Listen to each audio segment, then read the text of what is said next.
یا صاحب الزمان یا صاحب الزمان۔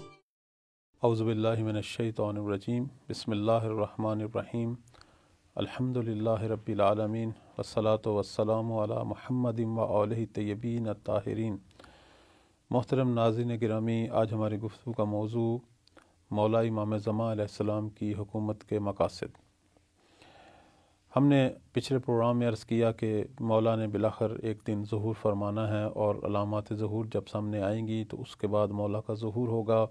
اور مولا اپنے ظہور میں کچھ عرصے کے بعد جو ہے پوری دنیا پر غلبہ پا لیں گے۔ دنیا کے اندر جتنی بھی ظالم اور ستمگر حکومتیں ہیں سب ختم ہو جائیں گی، اور پوری دنیا پر مولا کے انصار جو ہیں وہ حاکم ہو جائیں گے۔ اب یہ روایات میں بتایا گیا ہے کہ یہ ٹائم جو ہے مولا کے قیام کا اور پوری دنیا پر غلبہ پانے کا، یہ 6 یا 7 مہینے جو ہے ٹائم ہے۔ اس مدت میں مولا جو ہے پوری دنیا پر فتح پا لیں گے۔ لیکن اب یہ جو ایک حکومت تشکیل پائے گی جسے ہم عظیم الہی حکومت کہتے ہیں، یا دنیا کی آخری حکومت، یا دوسرے لفظوں میں اہل بیت کی حکومت، یا ایسی حکومت جس میں اسلام دنیا کے تمام ادیان پر غلبہ پالے گا، جس طرح کہ قرآن مجید کی مختلف سورہ مبارک کے اندر یہ پیشین گوئی یا دوسرے لفظوں میں یہ غیب کی خبر ہمیں دی گئی ہے کہ دین اسلام دنیا کے تمام ادیان پر غلبہ پالے گا۔ تو اس حکومت کے اغراض و مقاصد کیا ہیں؟ اس موضوع کے جو ماہرین ہیں، دوسرے لفظوں میں ماہرین مہدویت، ان کی تحقیقات سے جو بات، جو قرآنی آیات اور مختلف جو روایات اور احادیث ہیں، ان پر دوسرے لفظوں میں ان کا مطالعہ کرنا اور ان کا جائزہ لینے کے بعد جو چیز سامنے آتی ہے وہ یہ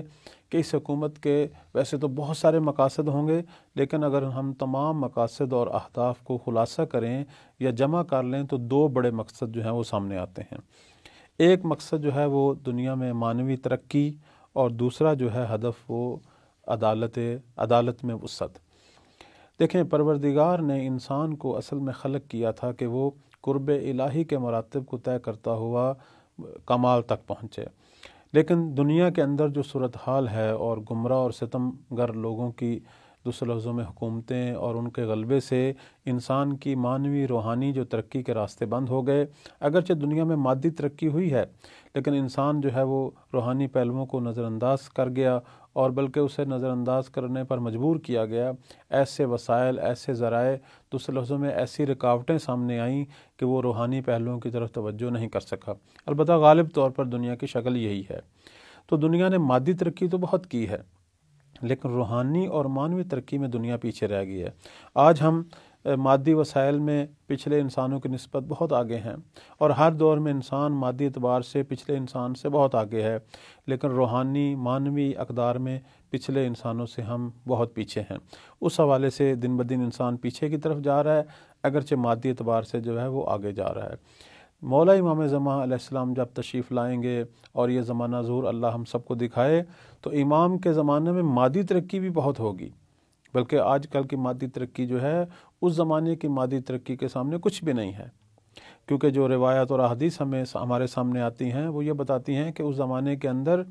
جو علم کے دروازے کھلیں گے اب اس کا کچھ بھی نہیں ہے اس حصہ، یعنی اب تک ہم نے گویا علم کی الف بے جو ہے وہ بھی مکمل ہمارے پاس نہیں ہے۔ تو اس زمانے میں مولا جو ہے بے پناہ دروازے جو ہیں وہ علم کے کھولیں گے، اور جب بے پناہ دروازے کھلیں گے انسان کہاں سے کہاں پہنچ جائے گا۔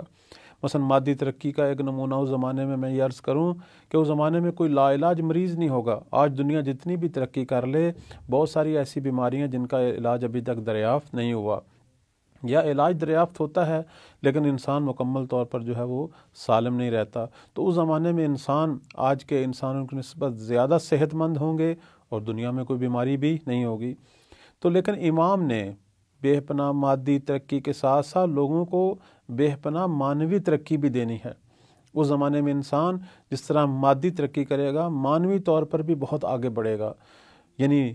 اب ہم دیکھ رہے ہیں کہ جیسے بے حسی ہے، شہوت پرستی ہے، نفس پرستی ہے، دوسرے لفظوں کے اندر جھوٹ ہے، دھوکہ بازی ہے، خود پرستی ہے، موقع پرستی ہے، خیانت ہے، تو یہ چیزیں اس زمانے میں ختم ہو جائیں گی۔ آپس میں محبت ہوگی، عہد و پیمان ہوگا، آپس میں ایک دوسرے کے ساتھ اچھے جذبات ہوں گے،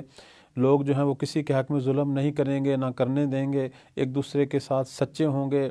ایک دوسرے کے ساتھ قول و فعل میں جو ہے وہ صادق ہوں گے، اس زمانے کے اندر لوگوں کے اندر باہمی طور پر محبت کے جذبات بہت زیادہ ہوں گے، ایک دوسرے کے خیر خواہ ہوں گے، تو انسان جس طرح مادی اعتبار سے بے پناہ ترقی کرے گا، معنوی اعتبار سے بھی بے پناہ ترقی کرے گا۔ تو دوسرے لفظوں میں ہم یہ کہیں گے کہ امام کی حکومت کا ایک اہم ترین جو ہدف ہوگا وہ یہ ہوگا کہ لوگوں کے اندر اسلامی اقدار اور معنوی اقدار جو ہیں وہ احیا کی جائیں، اور دوسرے لفظوں میں لوگ واقعاً اپنے آپ کو اسلام کی راہ پہ محسوس کریں، اور واقعاً اسلام ان کی انفرادی اور اجتماعی زندگی کے اندر ہمیں جلوہ گر نظر آئے گا۔ اس زمانے میں لوگ جو ہیں وہ نیکی کا بول بالا کریں گے، اور دوسرے لفظوں میں لوگوں کا روحانی پہلو جو ہے ان کے ظاہری پہلو کی نسبت زیادہ نمایاں ہوگا، اور واقعاً لوگ پروردگار نے جس ہدف سے انسان کو تخلیق کیا ہے اس ہدف کو پائیں گے، یعنی قرب الہی کے جو ہے مراتب، قرب الہی کے جو دوسرے لفظوں میں منازل ہیں اس کو طے کریں گے، اور انسان واقعاً کمال کی حد تک پہنچے گا، چونکہ اس زمانے کے امام جو کہ خود انسان کامل ہیں وہ لوگوں کی کمال کی طرف رہنمائی کریں گے۔ تو پہلا ہدف تو واضح ہوا کہ امام کی حکومت کا پہلا ہدف یہ ہے کہ لوگوں کو مادی کے ساتھ معنوی ترقی بھی دی جائے، اور دوسری جو چیز ہمیں احادیث اور روایات سے سامنے آتی ہے وہ کہ امام اس زمانے میں عدالت کو وسعت دیں گے، دنیا میں ہر قسم کا ظلم ختم کر دیں گے، چاہے وہ ظلم کا تعلق جو ہے وہ حکومت سے ہو، حکومتی اداروں سے ہو، یا لوگوں کے ایک دوسرے کے معاملے میں جو حقوق کی رعایت ہے اس سے ہو، اقتصادی ظلم ہو، معاشرتی ظلم ہو، سیاسی ظلم ہو، امام ہر قسم کے ظلم کو عدل سے بدل دیں گے کہ لوگ جب گھر سے نکلیں گے اور واپس آئیں گے سوائے عدالت الہی کے کچھ نہیں دیکھیں گے، لوگوں کے تمام امور جو ہیں وہ عدالت الہی سے چلیں گے، اور کسی کے حق میں ذرا برابر ظلم نہیں ہوگا۔ اس حوالے سے آیات اور روایات بہت ہیں، میں ایک روایت آپ کی خدمت میں بیان کرتا ہوں کہ مولا امام حسین علیہ السلام نے فرمایا، اگر دنیا کی عمر کا ایک دن بھی باقی رہ جائے تو اللہ تعالیٰ اس دن کو اتنا طولانی کر دے گا کہ میری نسل سے ایک شخص قیام کرے گا اور زمین کو عدل و انصاف سے بھر دے گا جس طرح کہ وہ ظلم و ستم سے بھر چکی ہو، اور یہ بات میں نے پیغمبر اکرم صلی اللہ علیہ وآلہ وسلم سے سنی ہے۔ تو خود حضرت صلی اللہ علیہ وآلہ وسلم سے تو بہت ساری روایات ہیں جو ہماری شیعہ سنی کتب احادیث کے اندر موجود ہیں، اور جس میں ایک چیز جو ہے وہ بشارت کی شکل میں بار بار بیان کی گئی ہے، وہ یہی ہے کہ اس زمانے کے اندر دنیا عدل و انصاف سے بھرے گی، دنیا عدل و انصاف سے لبریز ہوگی، دنیا کے اندر ظالم اور ظلم کی گنجائش باقی نہیں رہے گی، صرف ایک چیز ہے جسے دنیا دیکھے گی اور وہ ہے عدالت الہی۔ اور مولا کا اس حوالے سے جہاں بھی ذکر ہوا ہے روایات کے اندر وہاں لفظ عدل کا بھی ساتھ ذکر ہوا ہے کہ مولا نے زمین کو عدل و انصاف سے بھرنا ہے، یعنی زمین کے کسی بھی حصے میں اور زمین پر قائم کسی بھی معاشرے میں اور زمین پر قائم کسی بھی نظام کے اندر اور کسی بھی ادارے کے اندر کسی طرح کا کوئی ظلم جو ہے امام نہیں رہنے دیں گے، بلکہ ہر جگہ پر مولا کے عادل ناصر موجود ہوں گے، اور اداروں کو اور دنیا کے نظم و نسق اور دنیا کی جو باغ دوڑ ہے وہ عدالت الہیہ کے ذریع اصولوں سے چلائیں گے، اور دنیا میں کہیں بھی نہ وہ خود ظلم کریں گے اور نہ کسی کو کسی کے حق میں ظلم کرنے دیں گے۔